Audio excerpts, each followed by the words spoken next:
Bien, ahora para entrar a la cultura fiscal al alcance de todos, les ofrezco la siguiente cápsula fiscal a cargo del contador Jesús Público Jesús Hernández Rodríguez.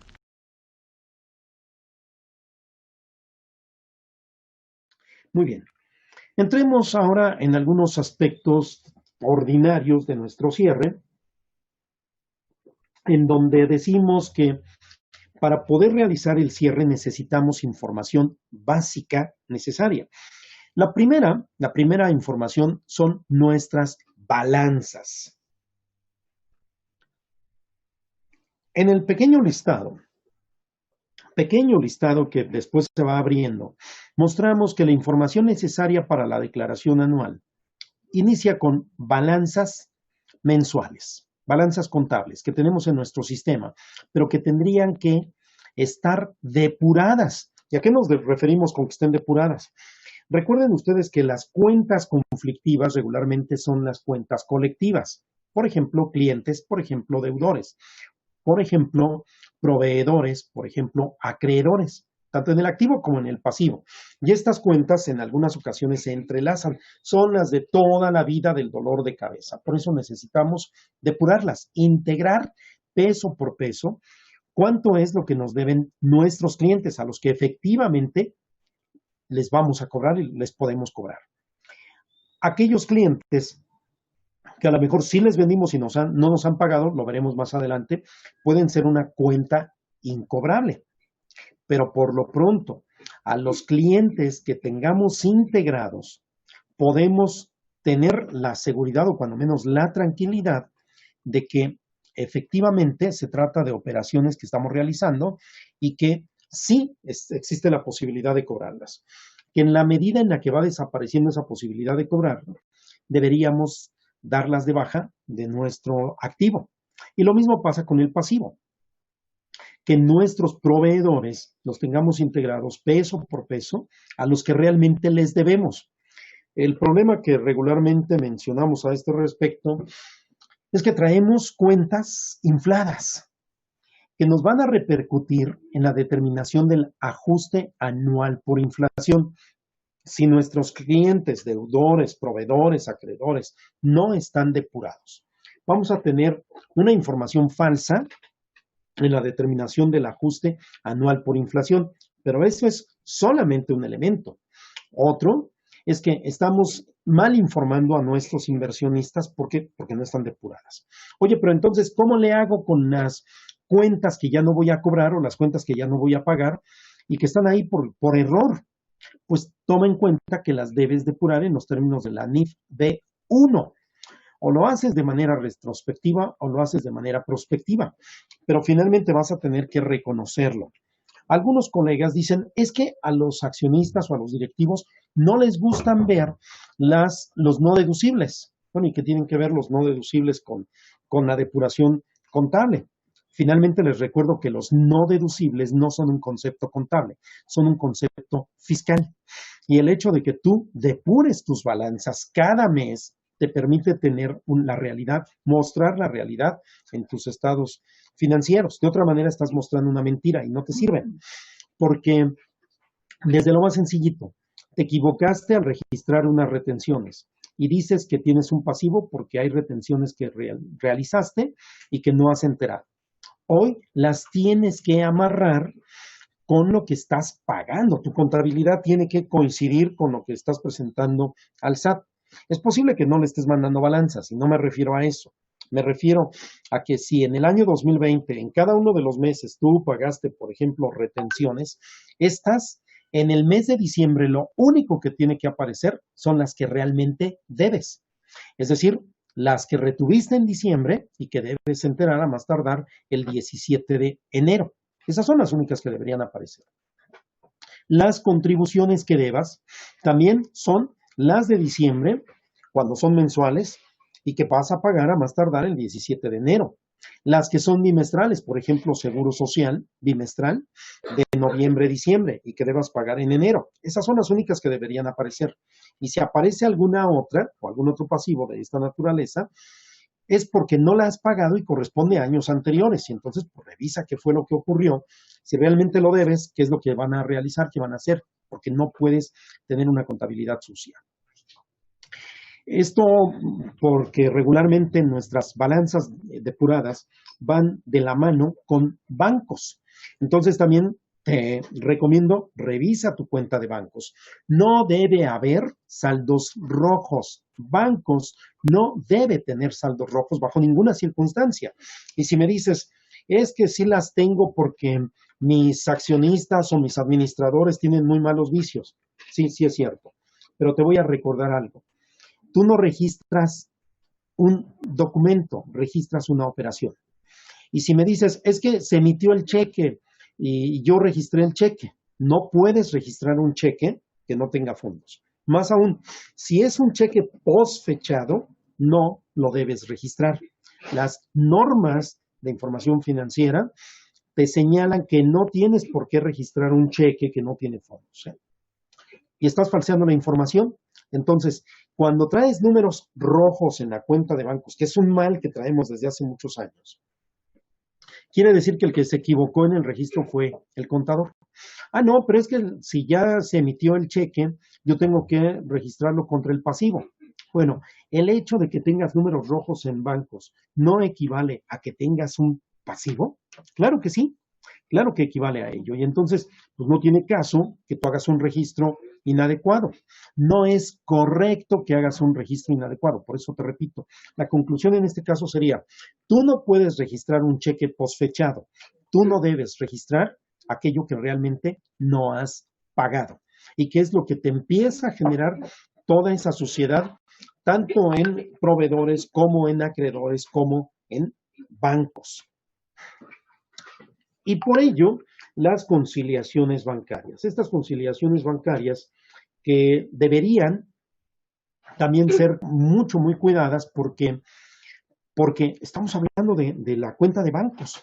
Estamos hablando de aquellas partidas que puedan ser identificadas o de aquellas que durante el mes se realizaron y que tendrían que reconocerse con una repercusión en el banco. Entonces, desafortunadamente encontramos a muchas entidades que no realizan las conciliaciones. Bueno, encontramos a muchos contadores que ya ni siquiera se acuerdan cómo se hace una conciliación, porque hace tanto tiempo que no lo hacen, que ya no saben cómo hacerlo. Entonces, las conciliaciones bancarias son mensuales.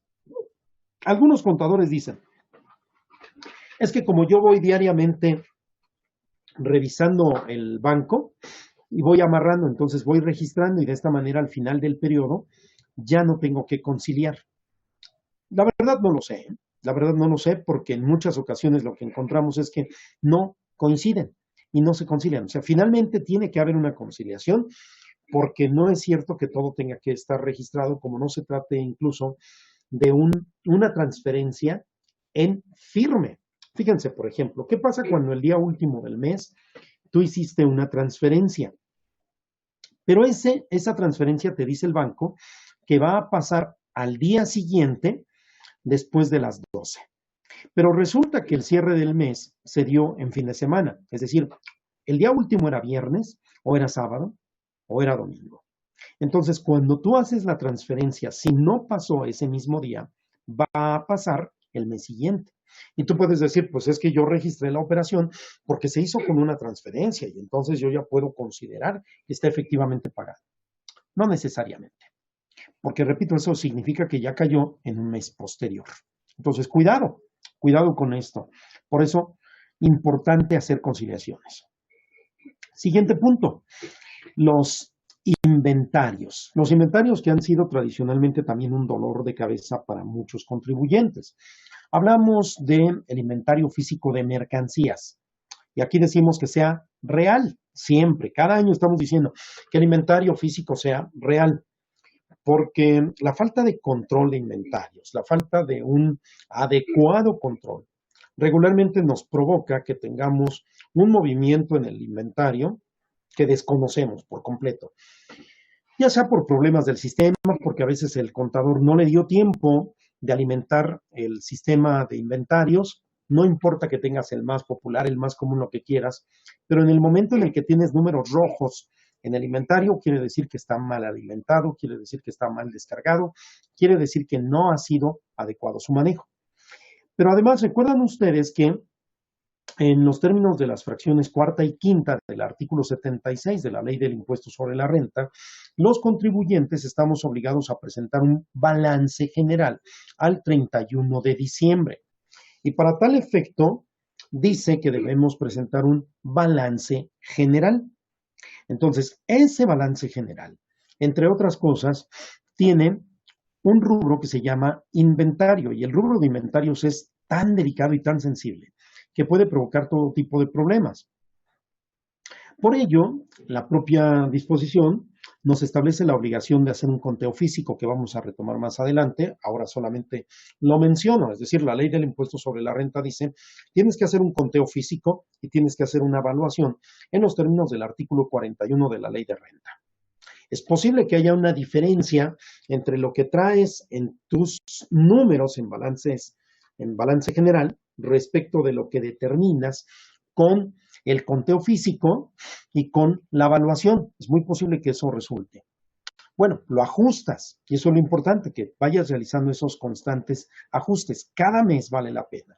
Pero si tú no tienes un control mensual, si tú no tienes un control bimestral o trimestral, entonces cuando menos cada año es importante que se realice este inventario físico. Yo sé que estamos saturados, que estamos en el cierre, que a mucha gente le da flojera, que tendría que contratarse a veces empresas especializadas para la realización del inventario físico, porque además en nuestra experiencia, ese es otro de los temas sobresalientes. El contribuyente no hace un conteo de inventario físico por lo complicado que resulta, entonces lo va estimando. El contador se basa en una estimación que le da a algún funcionario de la empresa, alguno de los socios, pero tampoco el contador a veces se sienta un poquito a planear. Vamos a ver cómo vamos a determinar el control de nuestro inventario físico para que lo que estamos mostrando en el balance sea real. Entonces, es importante sí controlar la entrada y salida de mercancías, porque debido a la falta de controles que se pierde la mercancía, sin importar el tamaño, yo les he dicho en algunas ocasiones que es sorprendente, pero se pierden salas, se pierden blancos, refrigeradores, por ejemplo, se pierden piezas enormes de las mueblerías por falta de inventarios.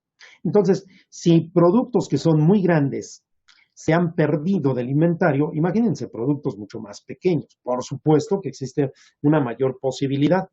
Y el responsable del inventario en muchas ocasiones ni siquiera se preocupa. ¿Por qué? Porque sabe que no le van a cobrar, que no va a tener ningún problema, que no va a pasar nada.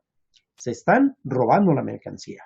Y el empresario no se da cuenta porque está más preocupado por no pagar impuestos y está dejando escapar el inventario. Bien, otro punto. La integración de los activos fijos. Tradicionalmente también hemos dicho que los activos fijos deben ser controlados y deben ser numerados y que cada año se tendría que hacer un inventario de estos activos. En muchos de los casos, el problema de los activos es que son los propios accionistas, los propios dueños, los que empiezan a poner el desorden. Miren, solo por mencionar lo más común. En la empresa se compraron autos. Pues sí, nada más que uno se le asignó a una esposa del socio, otro se le asignó a un hijo del socio, otro se le asignó, bueno, a quien el socio dijo. Entonces, de una flotilla de autos que tiene la empresa, la verdad es que nunca están en la empresa porque no le sirven a la empresa. No fueron adquiridos para el servicio de la empresa, sino para el servicio de carácter particular.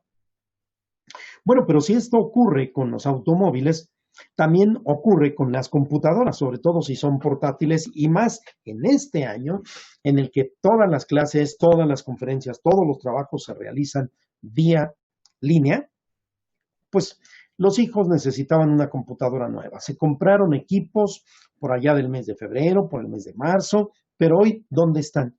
Pues es que los tiene alguno de los hijos, los tiene alguno de los familiares, están en casa del socio. Hablé de automóviles, hablé de computadoras, pero puedo hablar de lo que ustedes gusten porque muchos de los activos se los llevan a sus casas los empresarios. En algunas ocasiones caben en sus cajuelas, en algunas otras caben en sus camionetas, pero en algunas otras son productos tan pequeños que caben en cualquier bolsillo y como seguridad no revisa a los socios, pues, y como el contador no hace un inventario de activos, pues no pasa nada, al final no pasa nada. Eso nos lleva a que en el momento en el que se realiza la integración de activos, resulta que la empresa tiene muchísimos menos de aquellos que aparecen en nuestra cédula e incluso de aquellos que están soportados con comprobantes, porque hay algunos casos elogiosos, tenemos que reconocerlo, donde el contador es muy ordenado y todos los comprobantes, independientemente de que sean digitales o no, los tiene en un archivo específico. Antes se ocupaban los famosos registradores o las carpetas verdes y ahí el contador iba metiendo todos los comprobantes. Hoy algunos colegas contadores así lo realizan, es decir, imprimen el comprobante, lo integran en la carpeta y tienen ahí su expediente, lo cual es muy bueno. Algunos otros ya lo hacen de manera digital, abren una carpeta digital, meten los comprobantes digitales, los tienen clasificados de tal forma que resulta bastante cómodo revisar el expediente. Pero la otra parte es que este expediente pueda coincidir con lo que efectivamente está dentro de la entidad.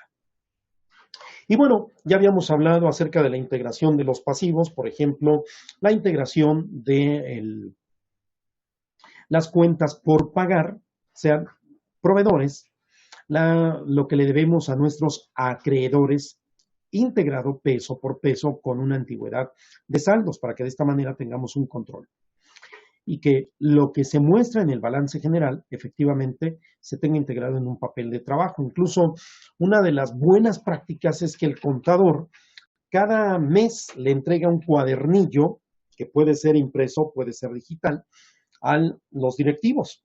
Ese cuadernillo que está compuesto de los estados financieros, de la balanza, va también acompañado de algunas integraciones que considera importantes, sobre todo para cada uno de los meses. Pero en caso de que no sea así, en el anual sí es importante que haya una integración. Y cuando hablamos de integración de pasivos, de activos, sobre todo de cuentas colectivas, es importante que estas estén perfectamente identificadas y sobre todo se sepa que se trata de cuentas que se van a cobrar efectivamente o que se van a pagar efectivamente o que se quedaron a deber efectivamente y que si ya no se van a pagar, pues también se tome la decisión correspondiente. ¿De qué hablamos? Y en el caso de la integración del capital es un tema muy específico, también sumamente delicado, que para el año 2021 toma una relevancia. De manera regular les decimos, revisen lo que están presentando en sus estados financieros. Revisen lo que están presentando respecto de lo que tienen en sus actas de que están o protocolizadas o no protocolizadas, porque hablamos de actas de asamblea, o donde se incrementa o se reduce el capital fijo o el capital variable. Entonces, cuidado con esas actas. Vamos a ver.